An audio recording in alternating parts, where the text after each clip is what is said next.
Hi, I'm Jedidiah Biagi, running for a candidate, Board of Supervisors, Nevada County, Supervisors District 4. I'm 40 years old.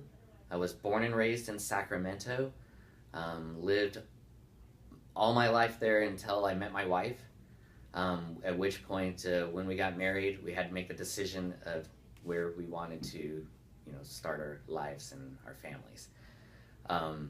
I thought back in my past about my Boy Scout camping and really picked that as my best memories as to where I was and a lot of the fun I had.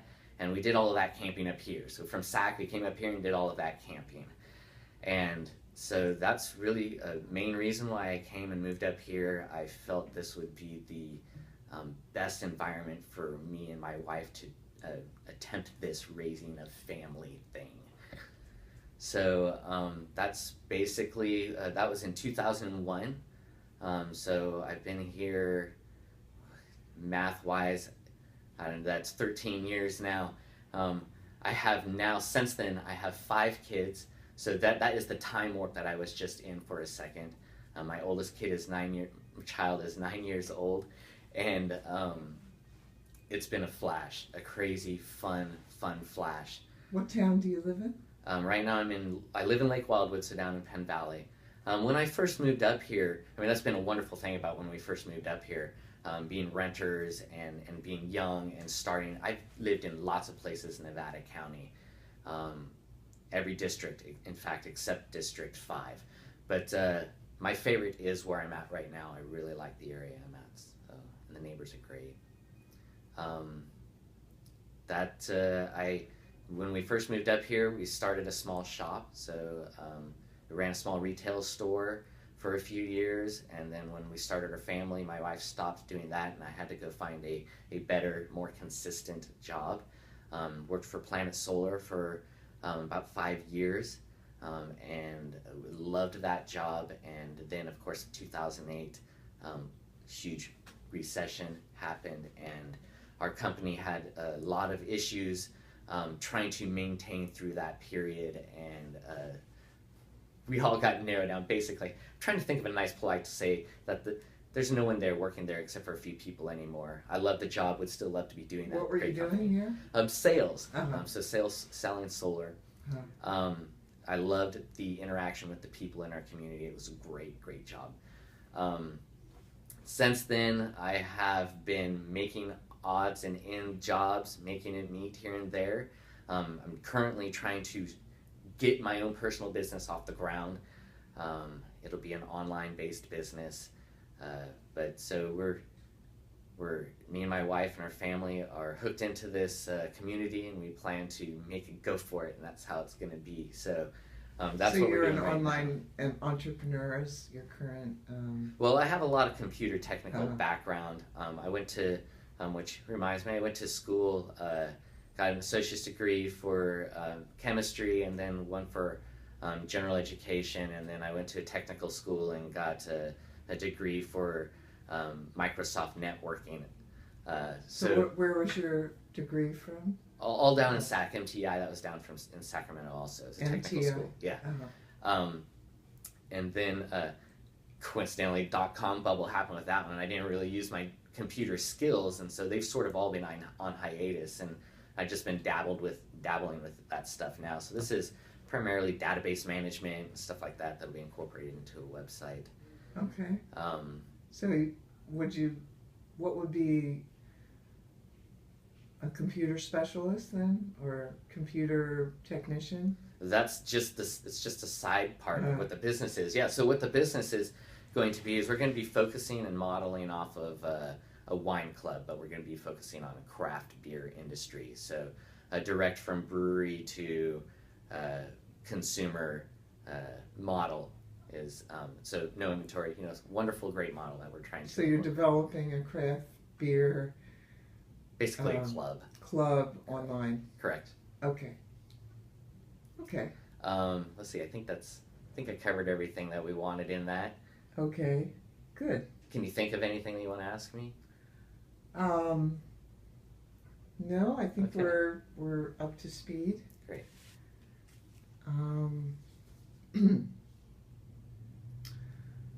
So let's start with the first question, first of our three questions. And where do you stand on the marijuana cultivation ordinance that's currently now set for the November ballot?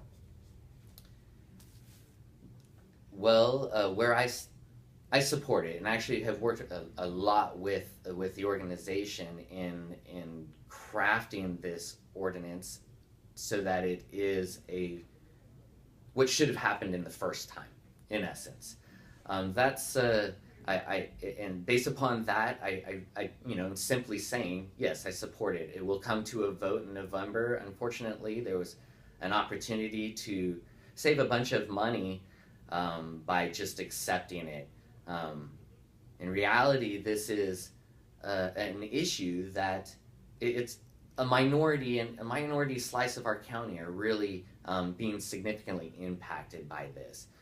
So this is almost like treading upon the rights of a minority. But where we're sitting in our community is that it's supported by the majority, and we have shown this organization has shown regularly that there is that support, and there's a lot of feeling that there could have been some money saved with this just being another good example that there's a lot of community support. We need to stop doing what we're doing on the direction that we're going. We can redeem ourselves for the things that happened in the past and realize that there's a good, safe way to do this that also deals with the nuisance and aggravations of that sense. So, and I think that this ordinance really hits that balance. Without going into any further details as why it's important that our county remains open to this industry and the importance that it gives to not only in our county but really around the world. I think that's something that we should be very proud of in reality, that we are helping people medicinally with this new thing. Our breeders locally are helping people find solutions that they had no other path of finding. And I honestly believe that the current ordinance that we're under is a detriment to those sorts of things. And that's a real good reason why I'm supporting this new ordinance, that we'll be able to get back into doing the allowed research and continued production that happens, even though it's underground. That's what we've been doing up here. So. Okay, thank you. Okay, second question. If you're elected on the board, what would you do to promote broadband access in the rural areas of District 4? High-speed internet. Well, the current trend right now is working with small private businesses to try and get some sort of wireless broadband access to people that don't have that. I applaud the effort. I think it's good. It's a step in the right direction. It's sort of the best we can do in a situation where the real solution would require a lot more infrastructure and investment. And the big corporations that have that ability to do that don't find the benefit for them to do that investment. So that's really why this small other step is being considered. But the real solution is to get that big infrastructure in so that we can actually be competitive. I mean, even people that have high-speed internet access in America are slow compared to the high-speed internet access around the world. We need to put that infrastructure in, and I do think that should be a responsibility that we can approach. Easiest way to approach that would probably be under the guise of a public utility. Coincidentally, in the same rural areas that aren't experiencing that high-speed internet access, they also don't have electricity. And so, that's a huge basic aspect, but for the exact same reasons, we could lay the exact same foundation, infrastructure, accommodating both of those things. I believe that, so that's, and now the next step, which, sort of outside of the box and maybe a harder solution, but I think it's a necessary solution. We should at least be engaged in conversation, exploring the ideas of a public utility to really address the problem. Okay, thank you.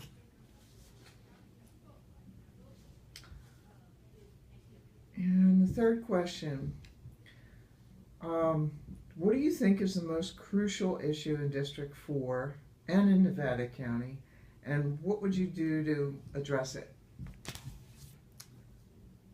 Okay, that's it's kind of hard because there are different ways to look at what's crucial. There's the emergency crucial, so that would fall into fire prevention. Okay, so that's a crucial element.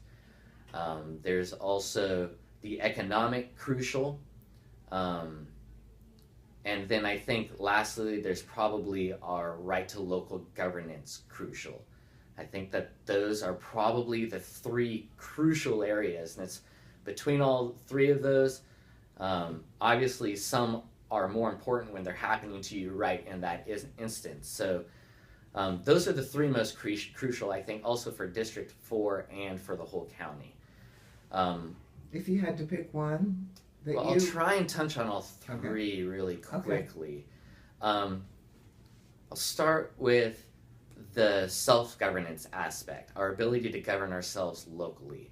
I think that that is being eroded and continues to be eroded by a number of elements, specifically centralized governments that are focused on governing in ways that are not the way a rural governance would govern. And I mean specifically the state, very much focused on big city, LA County, San Francisco type of governance, and the rules and regulations that are implied based upon that style really don't fit into our type of rural county. And then other multinational corporations are eroding our right to local self-governance locally, those sorts of things. So I think that in essence, and there's lots of other things I could list that are attacking that right, but we can buffer ourselves and strengthen our right to local self-governance by undergoing the concept of chartering our county, which basically takes steps towards home rule and allows us to make a lot of those governing decisions locally.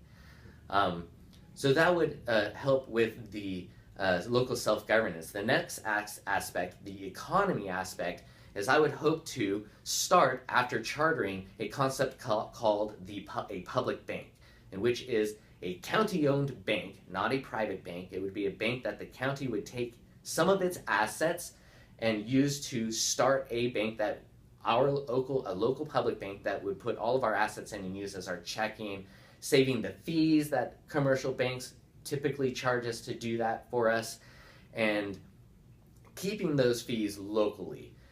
Through that process, which is modeled off of the Bank of North Dakota, you can do partnership loans, which is a spurring economic engine that keeps this development local, keeps the infrastructure going. It is an initial engine of keeping our economy going. It's worked very well. I'm not going to get into a lot more detail about that because it really can for a long, long time. What I will say is that there's an event, May 9th, a town hall event that I'm throwing that is going to be open to the public at the McCourtney Banner Grange. It starts at 6:30 and it's going to be focused on public banking. And as to that, I really should have mentioned to the charter aspect, I'm also having a town hall event focused on local self-governance. This one's specific to the chartering, and this one's May 2nd, also at the Banner Grange at 6:30. So these two events will give plenty of time, if people come to them, to really hear details of some of those other aspects.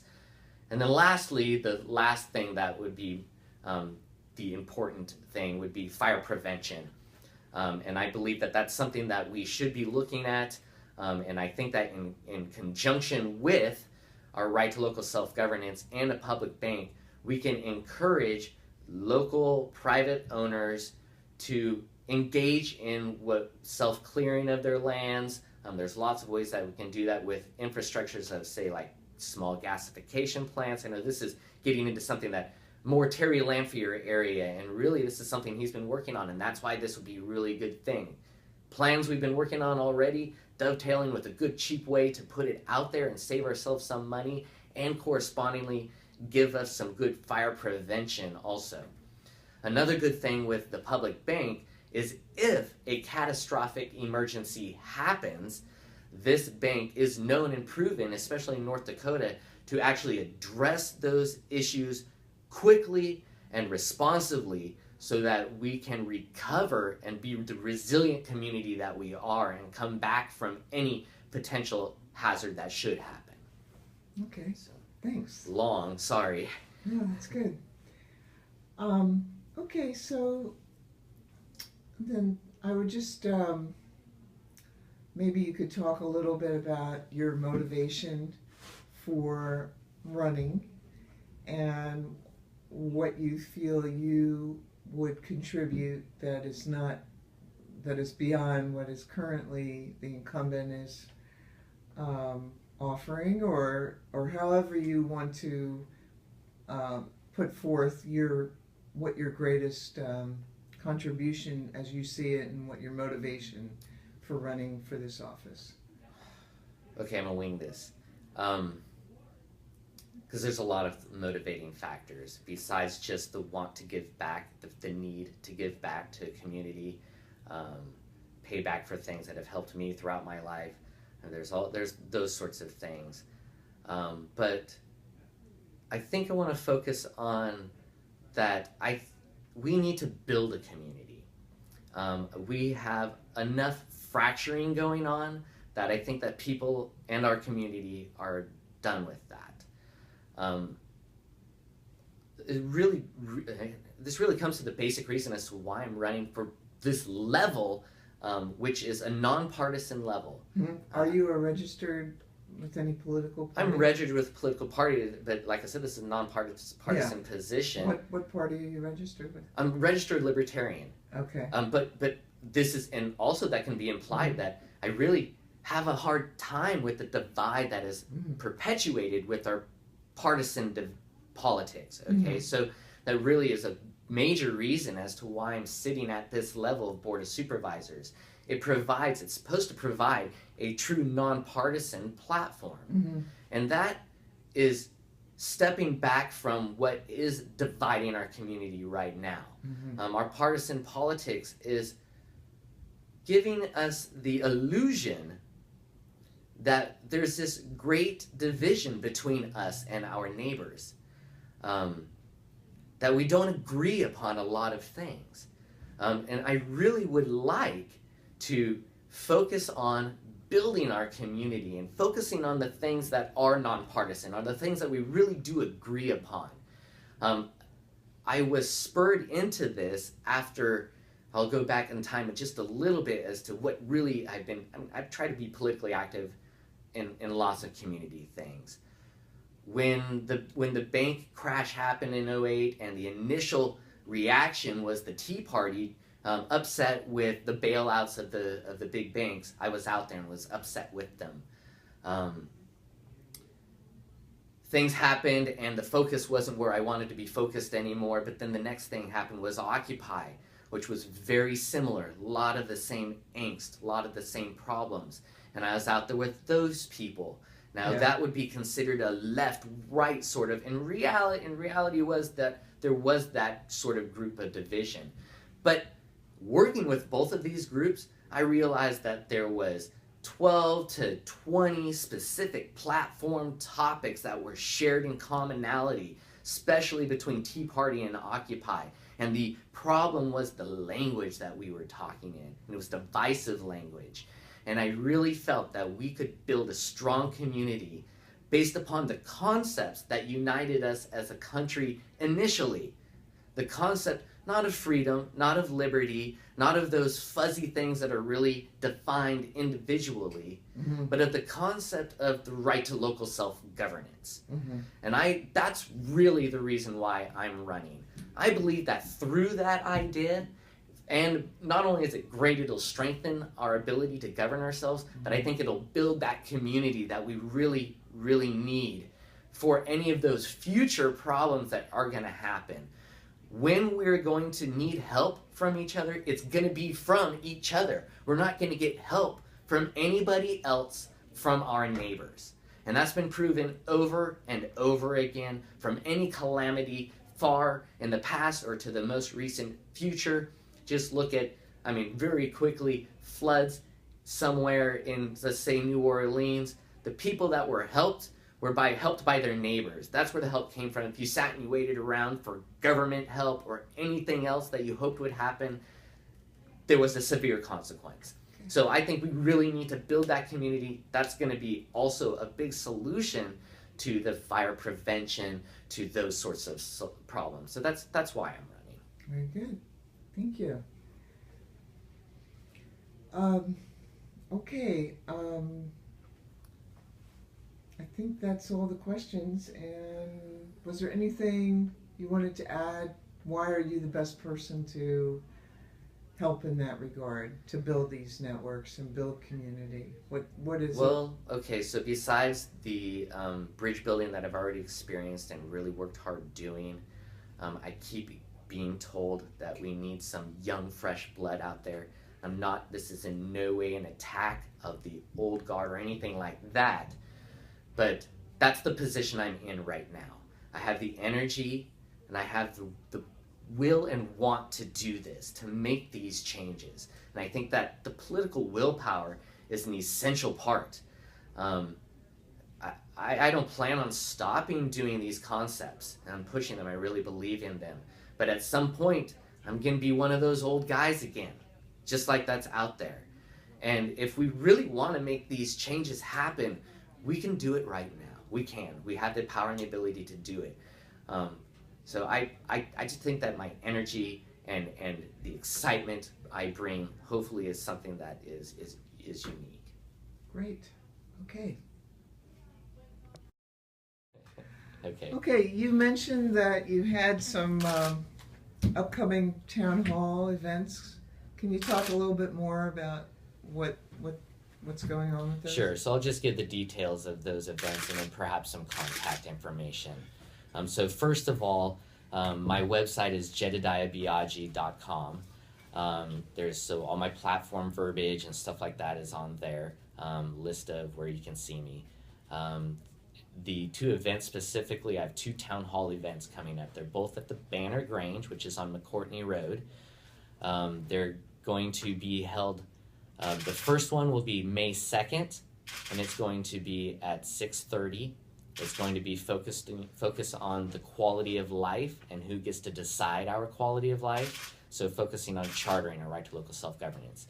The second event is a week after that, also at the Banner Grange, as I said, on the 8th, and it starts at 6:30.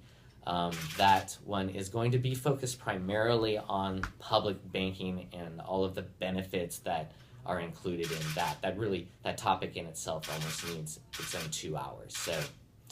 Other than that, you can also find me on Facebook, Jedidiah Biagi for Supervisor 2014, I think is what it's under. Thank you.